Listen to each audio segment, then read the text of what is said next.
자, 몇 달 전에 제가 PP405라는 새로운 탈모 치료제를 소개해드린 적이 있어요. 기존 피나스트레드나 미녹시딜과는 작용하는 방식 자체가 완전히 다른 약이라서 댓글로도 관심이 정말 많았거든요. 근데 그때 제가 보여드린 건 사실 대부분 쥐 실험 사진이었잖아요. 쥐 등이 까맣게 차오르는 연구 결과들을 제가 보여드렸었는데, 그런데 이번에 PP405의 임상 연구 결과 사진이 업데이트가 됐습니다. 2026년 미국 피부과 학회지에 실린 자료인데요. 그래서 오늘은 PP405가 지난 1편 이후에 어떻게 흘러왔는지 업데이트 해드리고자 오늘도 카메라를 켰습니다. 5가지로 제가 한번 짚어볼 건데요. 첫 번째는 PP405가 대체 뭐였는지 한번 리마인드를 드리고, 두 번째는 PP405에 대한 새로운 소식들, 세 번째는 드디어 공개된 전후 사진을 어떻게 봐야 하는지 제 의견을 또 드릴 거고요. 네 번째는 화제가 됐던 숫자들 속의 숨은 함정, 그리고 마지막 5번째는 그래서 지금 우리가 이걸 어떻게 받아들이고 어떻게 준비해야 하는지 알려드릴 겁니다. 그래서 오늘도 결국 쥐만 풍성했던 이야기인지 아니면 진짜 사람 머리에도 통할 수 있는 그런 치료제인지 같이 한번 뜯어볼게요. 먼저 기억을 한번 살짝 되살려 볼게요. 1편을 안 보신 분도 계실 테니까 안 보신 분 있으면 꼭 한번 보시고요. 간략하게 제가 설명드리면, 프로페시아 같은 피나스트리드는 탈모를 일으키는 DHT라는 호르몬을 줄이고요. 미녹시딜은 두피 혈류를 늘려서 모낭에 영양을, 산소를 더 많이 보내주는 그런 약물이에요. 두 약물 다 효과가 오피셜하게 검증된 좋은 탈모 치료제죠. 근데 한 가지 한계가 있어요. 모낭이 이미 기능을 완전히 멈춰버린, 그러니까 아무리 치료를 해도 모낭세포 자체가 고장이 났기 때문에 호르몬을 조절하고 혈류를 눌려줘도 반응이 잘 안 나온다는 거예요. 비유하자면 불 꺼진 방에 전기를 아무리 보내줘도 스위치가 내려가 있으면 불이 안 켜지는 거랑 비슷한 건데, 기존 약이 전기를 더 보내주는 쪽이라면 스위치 자체가 내려간 모낭에선 한계가 있는 거죠.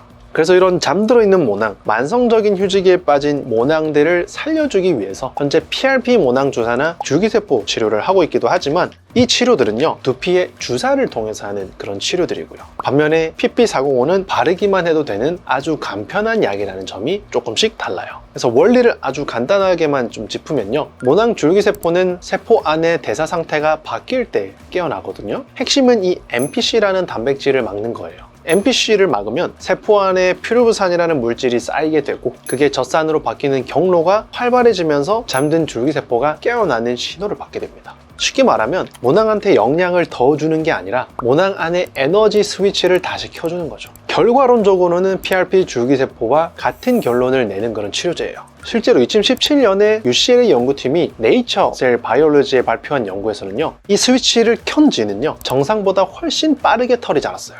2021년에 이제 또 이어진 후속 연구에서는 노화나 항암제, 스트레스로 털이 빠진 쥐에 발라도 같은 효과가 재현이 됐고요. 여기까지가 딱 1편에서 다룬 내용입니다. 다만 한 가지, 보신 것처럼 이게 다 쥐 실험이었다는 거, 이 점을 기억하고 다음으로 한번 넘어가 볼게요. 자, 그렇다면 그 1년 사이에 어떤 게 또 진행이 되고 있고 어떤 새로운 게 또 나왔을까요? 자, 시간 순으로 또 간략하게 정리 한번 해볼게요. 먼저 2024년, 2년 전에 임상 1상이 끝났습니다. 사람을 대상으로 한 1차 임상이 끝났다는 거죠. 0.05% 농도를 일주일 발랐더니 사람 두피에서도 줄기세포가 깨어났다는 이 신호인 단백질이 유의미하게 올라갔어요. 안전성도 통과했고 사람한테도 기전이 작동한다를 확인한 단계였죠. 그리고 2025년에 임상 이상 시험 결과 보도가 나왔어요. 총 78명을 대상으로 0.05% 젤을 하루 한 번 4주간 바르고 최대 12주까지 관찰했습니다.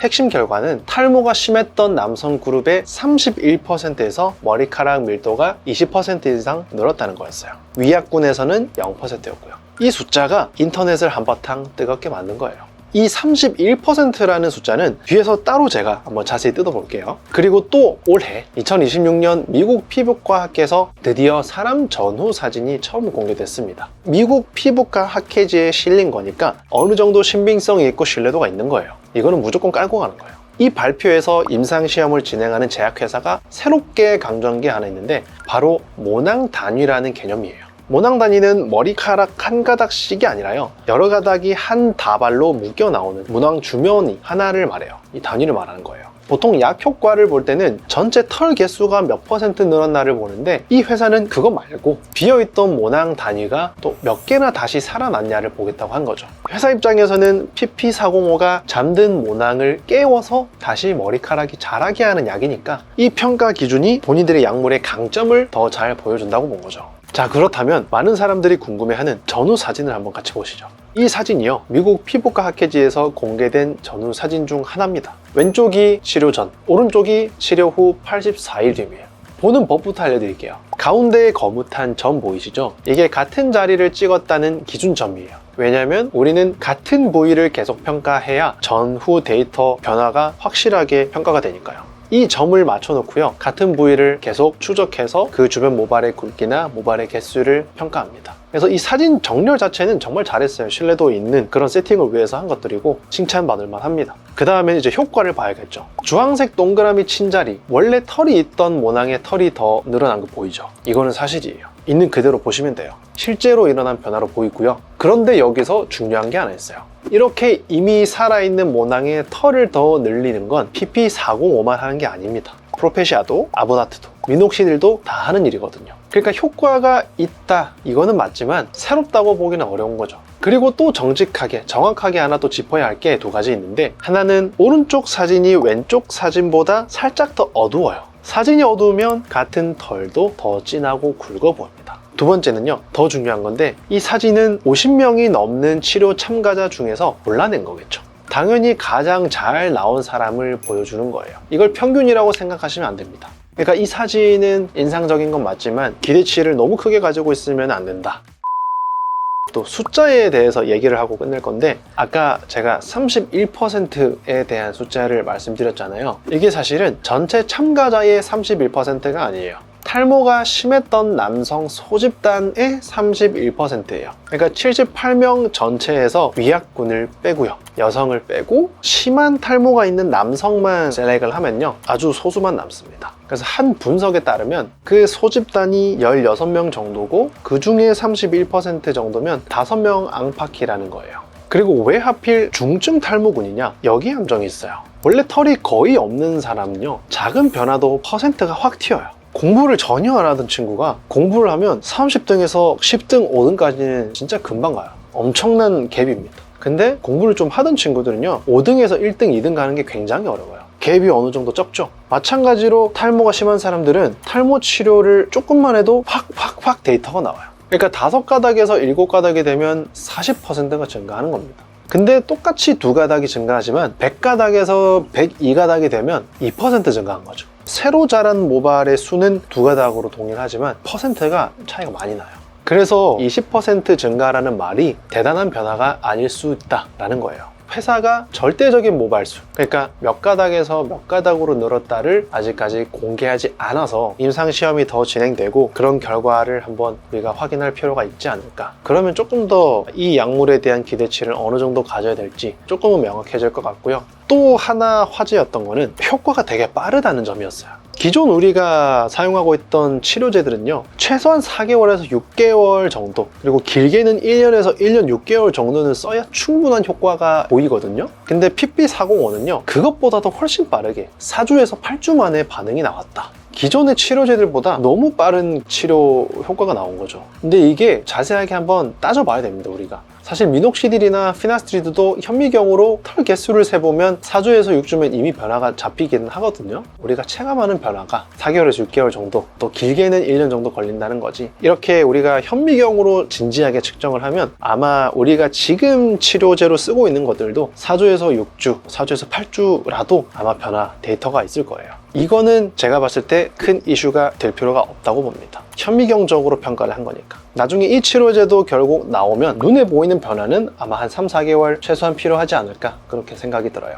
그래서 어떤 치료제든 반응이 조금 빠른 사람들은 8주에서 막 10주, 더 빠르면 한 6주만 해도 체감되는 경우가 있거든요. 그래서 이런 빠른 사람들을 또 한번 생각하면 PP405만 그렇게 유독 빠른 게 아니라는 거죠. 그리고 가장 화제였던 게 또 하나 있는데요, 가는 솜털 있잖아요. 우리 막 헤어라인이나 탈모가 심하게 진행되는 부위의 솜털, 벨루스 헤어가 굵은 머리카락, 그러니까 터미널 헤어로 바뀌었다 라는 이야기를 했는데, 만약 이게 진짜면 탈모 치료 역사상 아주 큰 사건이에요. 근데 거의 확실히 그건 아닐 겁니다. 제가 왜 이렇게 단언하냐면 의학적으로 근거가 있어서 그래요. 2012년에 한 연구팀이 발표한 연구를 보면요, 머리카락이 가늘어지다가 일정 수준을 넘으면 모낭을 붙잡고 있는 기모근이라는 근육이 떨어져 나가버려요. 그러니까 한 번 떨어지면 다시 붙어서 굵은 털로 돌아오지 못합니다. 이게 남성형 탈모, 여성형 탈모가 비가역적인 이유예요. 어느 정도 약해지고 가늘어진 건 금방 정상으로 돌아오거든요. 근데 어느 선을 넘어서서 가늘어져 버리면요, 다시 굵은 털로 못 돌아옵니다. 그래서 남성형 탈모든 여성형 탈모든 안드로겐성 탈모는 치료 시기가 굉장히 중요한 이유예요. 그래서 초기면은 효과가 좋고요. 말 그대로 민머리가 되신 분들, 솜털이 되신 분들은요, 어느 정도 굵어져도 그냥 굵은 솜털로 남아요. 절대로 이 터미널 헤어, 성모로 되지를 못합니다. 자, 그런데 이 PP405가 만약에 그걸 해냈다면 정말 대단한 거죠. 그래서 아직까지는 임상 이상이기 때문에 표본이 적잖아요. 그래서 3상으로 가면서부터는 표본의 크기가 아주 커지기 때문에 그때도 같은 데이터가 나올 수 있는지, 같은 사진 결과가 나올 수 있는지 그것도 한번 지켜봐야 될 것 같습니다. PP405가 기존의 치료제들과는 정말 다른 이 패러다임을 가진 약물인 건 맞기 때문에 기대를 조금은 가져봐도 되지 않을까. 물론 너무 큰 기대치를 가지면 안 되지만.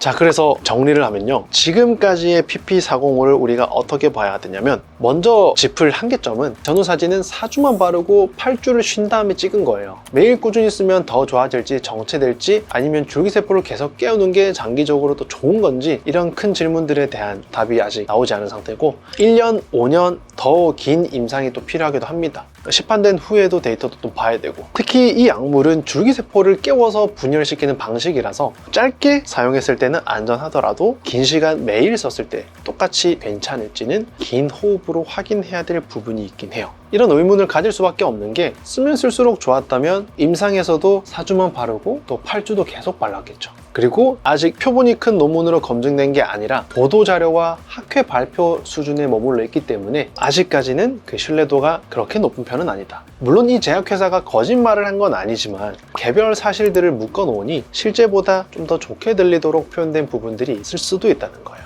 그래서 아직은 조금 거리를 두고 균형 잡힌 시각으로 볼 필요가 있다. 그럼에도 저는 여전히 PP405가 기대됩니다. 기존의 치료 약물들이 가지지 못한 호르몬을 안 건드리는 메커니즘을 가지고 있는 약물이라서 완전히 새로운 기전이고, 전신 흡수도 없어서 바르는 제재라서 안전성 면에서도 강점이 확실히 있죠. 과장하지 않아도 충분히 흥미롭고 기다려지는 약물인 건 사실이에요. 이 약은 이제 2026년에 3상을 준비하고 있기 때문에 아마 빨라야 몇 년 뒤에 시판될 거예요. 한국에서 또 시판되려면 더 걸릴 거고요. 그래서 그동안 손 놓고 기다리시면 안 되고, 이 약물에 대해서 너무 기대치를 가지고 막 학수고대 하시면 안 되고요. 지금 있는 치료제들과 시술, 수술, 적재적소에 전문가와의 상담을 통해서 행동으로 잘 옮기시고, PP405가 혹시라도 나오게 된다면 부족한 부분들을 PP405로 그때 가서 한번 채워보는 거죠.